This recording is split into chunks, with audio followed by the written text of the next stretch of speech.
Search engine optimization can be somewhat confusing, and it's become even more confusing in the age of AI, both because of how people use AI to generate content and because of how Google search itself is changing. There are those out there who claim that SEO is dead. It isn't. In fact, it's more competitive now, which means you need a more refined approach. So, how can B2B SaaS companies get AI to recommend their business? Welcome to this episode of the B2B Marketers The Mission podcast, and I'm your host, Christian Klett. Today, I'll be talking to Adrian Dahlin, who will be answering this question. He's the founder of Search to Sale, who creates content strategies that drive revenue from organic search and generative engines. Tune in to find out more about what this B2B Marketer's mission is.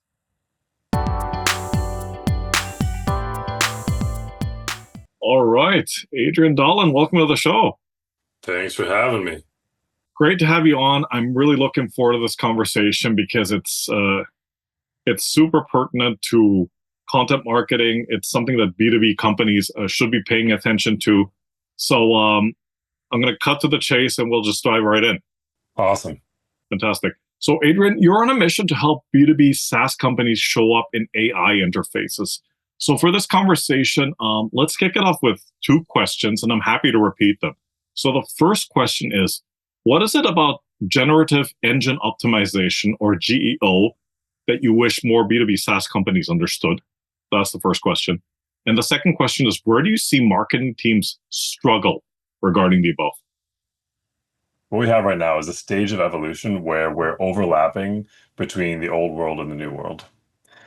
And the tactics that work to get you ranked in Google, get you mentioned by an LLM, are relatively similar to the way SEO has been working for years. But the paradigm is fundamentally shifting. And basically what that means is that you can do pretty well at getting mentioned by ChatGPT by doing a good job at traditional SEO. But the risk is that you're not preparing for the future by not actually changing the paradigm of how you think about this. Care to elaborate on that a little bit more, especially that last sentence, preparing yourself? How should companies prepare themselves, right? And I think it probably starts with the time frame for your goals. Mm-hmm. If you're in an organization that has short-term incentives, like you're a startup that needs quick wins to get a couple of enterprise customers so that you can raise your next round of funding, you're probably sticking a little bit more with the tried and true stuff that has always worked. But if you have the ability to think long term, then you really want to work on changing your thinking. If you have the ability to plan long term, you want to change how you're thinking about digital marketing fundamentally. And one of those shifts is from a channel strategy to what I'm calling an authority strategy. So a channel strategy is a big way about how marketers would think about, particularly the go-to-market process, where you're deciding initially where we should even be investing in the first place. You consider who your audience is, you do some research about where they spend time online, and you pick a couple of platforms. You're probably not trying to be everywhere. We're trying to focus on a couple of channels. And most channels, I think you could describe as a place where supply and demand interact. And if you play by certain rules and best practices, you can do pretty well. So Facebook, like 14 years ago, I was working on Facebook as a marketing channel. Interactions between customers and companies, play by certain rules, you can do well. TikTok today, paid search, another channel. What's different about AI is that ChatGPT or any other AI chatbot is not a channel because the supply side is not present. It's not engaging directly with the customer. You have customers engaging with a large language model, which is looking at the entire internet. Well, rather, its brain is trained on the entire internet. And then when you give it a query, it's looking at some of the internet to help inform its answer in many cases when you're doing a kind of a search type of a query in ChatGPT. So this AI is making choices, it's doing curation, and filtering among all the information on the web to give you an answer to your query. And the analogy that I'm starting to use a lot is that AI is like a consultant working for your customer. You actually want to think of it like a person. And the way a person um, reads a bunch of information, it consumes a bunch of information, synthesizes it, comes up with a point of view. That's what AI is doing. It has the ability to look at much more information than a human can, and it's not as good yet as we are at synthesizing that information. Um, but when you think about AI more like a person, like a brain, then I think the strategies that emerge from that are going to work in a longer term way. Those will be more durable strategies than just doing the tried and true stuff that has worked for SEO for the last bunch of years. That certainly is an interesting analogy. I've never heard of AI being compared that way before. Like the one that I always hear is you treat it like an intern or you treat it like a co-pilot. But there's definitely something to be said about treating it like a brain. Yeah. Yeah, I mean, I think treating it like an intern is useful when you're using AI to get stuff done. Mm-hmm. You're building workflows, you're asking it questions, you're um, even if you're asking it to like work on content, whatever. But we're talking about when kind of the use cases where someone is like researching product options or the kinds of queries that make sense to try to market to. That's where I think this other paradigm of AI as consultant makes sense. Yeah, And if you imagine those human consultants, um, your job if you're like a software company that tends to sell through partners, your job is to get in the brain of the partner, to get in the brain of the consultant. So that's podcasts and maybe books and trade shows and conferences. So what's the analogy for those for AI? That's where we start to get to the tactics of where you want to show up online. You want to show up in the places where AI is forming its view of your world. And what we're learning is that that's a lot of earned media and platforms like Reddit and Quora and Wikipedia and these kind of community spaces that demonstrate credibility, particularly when that credibility is propped up by an authority like a industry media company or the wisdom of the crowd. exactly. Um, I'm going to move us on to the next question about key pitfalls that you think marketing teams need to avoid when it comes to this topic, and what should they be doing instead? So the number one cited website in LLM answers is Reddit, which has created this whole new incentive to be more present on Reddit as a marketer. And that certainly comes with pitfalls because Reddit cares a lot about the quality of its platform. Moderators of communities care a lot about the quality of the conversation happening in those communities. So a pitfall definitely would be to jump onto Reddit because you hear that it gets cited a lot and post a bunch of self-promotional stuff because you are risking getting shadow banned by Reddit itself by disobeying their rule of thumb that only 10% of your posts should be promotional. And you might be disobeying moderator policies about particular communities, in which case your stuff might just get deleted by moderators. What's your take on that? Like, because I've seen that a lot actually about Reddit. Like, is that a platform that you would recommend B2B companies be on, or is it something like you should approach with caution? Yes, and yes. Yes and yes. Um, yeah. I mean, you can't deny the impact of being by far the number one cited website by LLMs.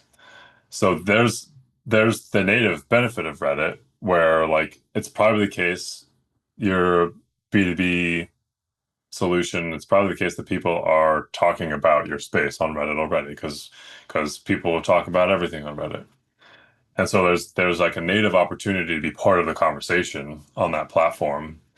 Reddit is so good at segmenting people into areas of interest. And also, like, the cool thing about being a user on Reddit is that you can have many interests and you get to go to different feeds to discuss those things, which allows for this depth of conversation.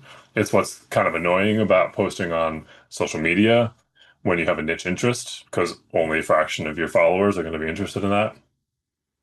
So that makes it such a good place to have focused in-depth conversations about anything. And regardless of what you're selling, there's probably a conversation happening there about maybe your actual solution, certainly stuff around it, stuff related to it.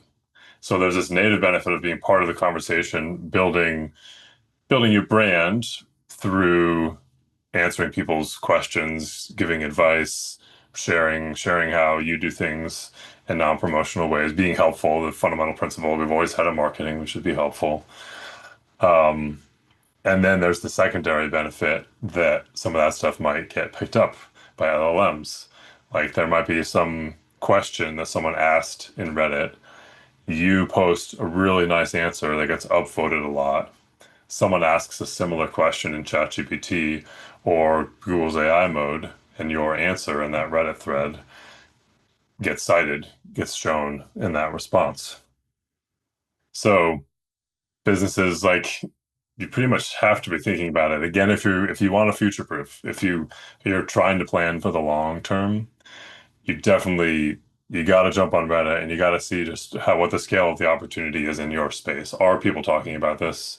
Are there really rich communities of people talking about your industry? And then figure out how. And yes, that means proceeding with caution and care and like slowly. Um, but it's becoming a non-negotiable. Yeah, yeah, interesting. Because I'm seeing a lot of people talking about it, like on platforms like LinkedIn, but then there's also like if you Google it, like there's a lot of articles out there about like how you should go about establishing that digital presence on Reddit, right? So that's pretty interesting. Um, you brought this up like a while ago, and I wanted to just maybe dig a little bit deeper, do a bit more prodding. But how, from your experience, how do you think GEO has changed the game, and what should B2B marketers be paying attention to? How has it changed the game? Uh, well, first by sowing rampant anxiety among digital marketers everywhere. The anxiety that comes from uncertainty. Um, and so presenting us all with the opportunity to adapt and learn and face our fears. It's forcing marketers to learn new skills. You could debate if this is a good or a bad thing. It will be both good and bad in different cases. It can be easier to quote unquote rank in ChatGPT than it was in Google before, because traditionally you'd have to invest a fair amount in content on your website that's high quality and targeting the topics that people are looking for. And you'd want to invest in backlinks from sites ideally that have authority and rank for similar terms that yours is trying to rank for. And all the technical infrastructure of your site to make sure you're not kind of accidentally signaling to Google not to rank your site. And especially because of the maturity of SEO, that's no longer easy to game. So you have to invest in doing it well. And it's a kind of a gradual process to earn domain authority. In LLMs, there are these quick wins that can happen where, like the example in the Reddit example, you might find that there's actually just like one really relevant thread that already exists about your product category. And just dropping an answer in that existing thread, if there's an opportunity, if there's like a gap or someone hasn't actually answered the question that well yet, you might be able to drop in there with a really good answer that gets some visibility, and that thread gets cited, and there you are. You did that one thing, and suddenly you're getting cited at the top for LLM questions on this topic. Right. And there's other things like that where there are like lean tactics Mhm. that can kind of get you visibility with less investment. Now probably change as the whole world shifts to understanding these tactics, and we get more flooded, for better and worse, with people trying to game this system. Right, right. So I know you've mentioned this, some of this already before, but like, from your experience, can you provide examples of how B2B companies can get AI to recommend their businesses? So specifically, what steps should they be taking? What are some of those key components that need to be in that process? I think this is actually one of the times that it's probably a really good idea to work with an outside partner, but to vet them well for kind of being up to date on these AI tactics, because it's going to be hard to do a fully fleshed GEO program internally unless you have a pretty large team, and a lot of capacity and a lot of like just desire and curiosity and willingness to experiment. So first off is the right people in place. And then it's a matter of like looking at the sites that tend to get cited the most by LLMs. Reddit is at the top. Close to the top are Wikipedia, Quora is on the list, LinkedIn is on the list. Thinking of B2B specifically. There's other stuff that's not relevant to B2B that's high on the list of citations. Um, Looking at those and then doing some research about if your audience spends time on those platforms, because ideally you want to invest in platforms that have native inherent benefits and the secondary benefit of boosting LLM visibility. So, like, let's find out if your audience uses Reddit, if there's conversations about your space on Reddit, on Quora, maybe niche industry forums that are similar but more focused. Um, so validate where your audience is spending time, um, and then be focused. It's probably Reddit or Quora or LinkedIn or something that's in a niche in your industry. And then really invest in being present, in demonstrating thought leadership and being helpful and actually building relationships. Think of it as a relationship building project where you're a part of the conversation, and you're not going for silver bullets and for one thread to rule all threads, but you're just present in the conversation. Because people in your niche will get to know you that way. And plus you're increasing like the level of brand visibility and mentions on the platform that's going to ultimately drive LLM citations. So picking probably one to focus on for those in that category of communities and forums, where conversation is happening and citations tend to come. A second pillar is going to be the earned media side of things. So this is another signal of brand authority when either a very large media entity with national and international credibility, or a credible, focused industry publication talks about your brand. It's could be quoting your, we're talking like startups. It might be just kind of telling the founder story and getting quotes from the CEO, in one of those publications. Might be sharing your point of view, um, the old digital PR playbook, and this is one of those areas that it's like SEO people are kind of aware of, but unless you were really doing holistic SEO, you probably weren't touching digital PR. So it's kind of a new muscle, but it's increasingly valuable again for its inherent benefits. Of course, it's good if people find you while reading an industry publication, and the secondary benefit that it signals authority to AI and will increase the chances that you get listed. And I think, if I understand, one of the newer areas for me that I'm still trying to wrap my head around. But I think the actual mechanisms by which earned media affect GEO include actual citations, but also the general impression that the LLM has of your brand's place in its industry. So, like, the goal with the digital PR, I think, is not just that the piece where your CEO gets quoted gets cited in LLM answers, but it's that the more your name is associated with your industry, the more likely that LLM brain is to include you when someone asks a question like, what are the best providers of X? And in that case, there might not be a citation that actually shows that breadcrumb trail when you're looking at your LLM answer. It's just that the brain has been trained by the associations between your brand and your industry and your competitors, so you make it onto a top 10 list. Yeah, it's interesting that you brought up that topic of digital PR because I've heard that from at least three other experts in this particular area. Do you do you think that? And I'm just I'm curious here. Like, do you think that previously with traditional SEO, marketers were not paying as much attention to it, but now with GEO, because of these citations on in ChatGPT and so forth, it's given a bit more limelight. I don't know if it's Mm, getting more attention overall. mhm. Definitely different people are giving it attention. Right, right, So right. LLMs gave a new cohort of people a reason to care Mhm. about digital PR. Right. There's, of course, always been people, there's always been the PR people or the people whose worldview leans on that as a viable channel. Yeah.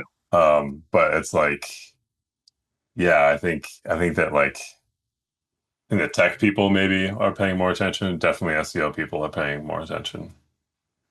Well, it probably is linked back to, I guess, if a SaaS company is thinking about like their target audience, and in B2B that tends to be a buying committee, and the buying committee usually consists of people in different role with different roles and responsibilities, technical and non-technical. So it, there may be some association there. You're saying like different people on the buying committee with like different biases or kind of pay attention to different Yeah, channels. yeah, yeah. I mean that's my working assumption, just based on what you've been saying. Mm-hmm. Yeah, Mm-hmm. Yep. yeah. Okay, fantastic. So we get to the point in the conversation where we're talking about actionable tips, and Adrian, you've given us a ton here. All right. But if you were to, and this is almost like a recap question, right? Like if you were to like recap all this advice that you've been giving us now, for someone that's listening to this conversation and you want them to walk away with 3 to 5 things that they can take action on right now as it pertains to GEO, what would those things be? Yeah, for the marketing leader right now is a super important time to be learning from other smart people. So LinkedIn's probably the best place for that. Um, maybe Reddit, maybe podcasts, but find maybe 5 people who have smart things to say, insightful things to say about GEO, and look for in picking kind of your sources, look for those that cite data. Maybe their own if they have access to a lot of data, like if they run an agency with lots of clients.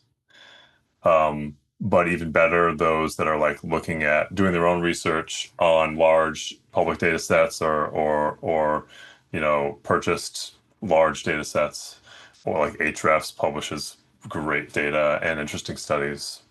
If someone is citing an Ahrefs study about Gemini, that's a good signal. Um, look for intellectual honesty in what they're talking about. If it's clear that everything they say is about articulating a worldview that benefits the thing they're trying to sell, that's not, that's, don't prioritize that thought leader, but find the one who's obviously really interested in finding the truth and has like uncertainty, accepts uncertainty, and can be wrong. And like if you see that like they post something about how I said this 6 months ago and I'm changing my mind as things have evolved. Um, so yeah, find some people to learn from. Um, since I mentioned Ahrefs, Ryan Law, who's their content marketing leader, is a great LinkedIn follow. He obviously does have something to sell, but because their business is data, he's great at content and they're great at research. He's a really good follow. So that's what allows you, and then I said like a roughly 5, so you get a little bit of diversity of perspectives and different people who are kind of looking at different things. that will help you stay on top of things because things are changing. And like, I feel like I said a lot in this conversation that was presented with a relative degree of confidence. And like a whole lot of what I've just said could be wrong in a few months. um, that's why you want to stay in touch with people who are themselves really staying abreast and remaining curious about what actually works. Well, because, and it's to your point that you brought up earlier in the conversation, this is a continuously evolving ecosystem. Yeah, and it's currently a quickly evolving one, and it's like not a lot is settled right now. There's emerging correlation between what people are doing and things we see happening in LLMs. We don't know anything about causation right now. Exactly. Exactly. Okay. Moving on to the next question, like in terms of metrics, because you kind of can't talk about things like SEO and GEO if we don't talk about metrics, right? So, what are like maybe 3 to 5 key metrics that you think B2B marketers should be paying attention to? Key metrics for marketers working on GEO. Mm-hmm. It's definitely a less data-rich space than SEO because we don't know the volume of queries, prompts being done in chatbots. So we can only make guesses about what people, how people would interact with a chatbot. Or you could do real customer research and ask people, what are you putting into ChatGPT when you're researching X? So you can have real data about what people are doing, but you don't know how much, the way we know monthly search volumes for Google. So one of the things you can measure is referral traffic, and I do find that super compelling. How much traffic is coming to your website from ChatGPT, Perplexity, etc. But we don't want to think about that traffic the same way we've thought about referral traffic in the past, because it's coming at the end of what might have been quite a long interaction with the chatbot. And so one of the theories right now, where there's some emerging research about this, is that referral traffic from AI chatbots is higher quality and higher converting because that user has just learned a whole lot about you and your competitors probably in their AI interaction. And they have all this context and they learned some things specifically about what you offer, and they decided what you're doing is relevant enough to what they need to click on a citation, which, let's be honest, is not presented as the goal of the chatbot. The way Google wants, its whole purpose was directing you to one of 10 blue links. The AI chatbot, I mean, it's a platform like social media that whose main incentive is that you use it more so that you get more value out of it. And they can either charge more for it in the future or add in an ad platform that benefits from your eyeballs. So track traffic to your site, think about it differently, compare the engagement and conversion for a cohort of users that come from LLMs versus other sources. See if you can validate this assumption that it's higher value. Traditional rankings are useful. The correlation is positive, but definitely not one-to-one between ranking well in Google and showing up in an LLM answer. So it's like you still want to rank in Google. I mean, Google is still by far a much larger discovery platform than all the other AIs combined. So work on ranking in Google and then use that user ranking as one of the inputs to your assessment of how well you're doing with GEO. For the like digital PR or media side of things, I'm newer to that world. I don't really know the right KPIs. For Reddit, we're paying attention right now in the early days to the karma of the profiles that are engaging because you need history on Reddit to be allowed to engage. So user karma, part of the Reddit game now is having an own subreddit, aka community, that's like in your niche or maybe tied to your brand. And so membership and engagement in a community, if you're a moderator of one, um, that's a decent metric. Overall, though, I have to say you've probably heard the term zero-click marketing. Yeah. We are moving away from the paradigm where everything is measurable. And like, let's keep measuring the stuff that's helpful to measure Mm. while not letting that form our entire picture of what a marketing strategy looks like or what success looks like. Absolutely. Yeah. Let's not let that be the deterrent or the impediment to move forward. Right. Yeah. Yeah. Yeah. Fantastic. Fantastic. Okay. Two more questions, and I'll let you go. So, what is the status quo in your area of expertise? So, in this case, GEO, that you passionately disagree with, and why? I had trouble with this question. I'm sure you did. I think I'm a little bit jealous of people who are Mhm. really contrarian. Okay. And I just don't know that I am. The best thing I came up with, Yeah. well, I kind of already have talked about, which is just don't think about GEO the way you're thinking about SEO. Right. Even though I come from the SEO world, I come relatively recently from the SEO world. I've been focused on SEO for 3 years. So, like I was making the decision to niche my business from digital marketing generally down to SEO exactly as ChatGPT launched almost 3 years ago. Okay. Well. So it's like I'm coming into GEO from SEO kind of, but I don't have all of the inertia of people who have been in SEO for 20 years. And yet, something you'll really often hear in SEO circles is people basically saying it's the same. GEO is just the same as SEO. And this gets at what I said right at the start of the call, which is many of the tactics are the same, but the paradigm is totally different. So it's like keep thinking the same way at your own peril.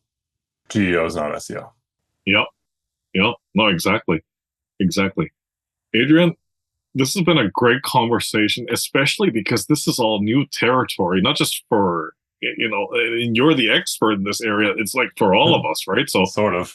this is something that we all need to like continuously learn about, because it's just going to keep growing from here, at least from what you've been saying, right? So thanks again for coming on the show, for sharing your expertise with the audience. Quick introduction to yourself and how folks out there can get in touch with you. I'm Adrian Dahlin, founder of Search to Sale, a full service done for you SEO and GEO agency focused on B2B. I'm based in Seattle. I love fitness and the outdoors and music. Any of your listeners in Seattle, I would love to connect with. I'm trying to network more locally. And I'm actually starting a community for small business people in Seattle. So a little niche call out there. You can find me on LinkedIn, Adrian Dahlin. You can find me on Reddit at Adrian Dahlin. Yeah, it'd be kind of weird if like you talked about Reddit this whole time and then you're not actually on there. Yeah, I am on Yeah, there, but I've fantastic. only been using it regularly as of recently. Fair enough. Okay, fantastic, fantastic. All right. So once again, Adrian, thanks for coming on the show. Take care, stay safe, and talk to you soon. Thank you very much for the opportunity. All right. Bye for now.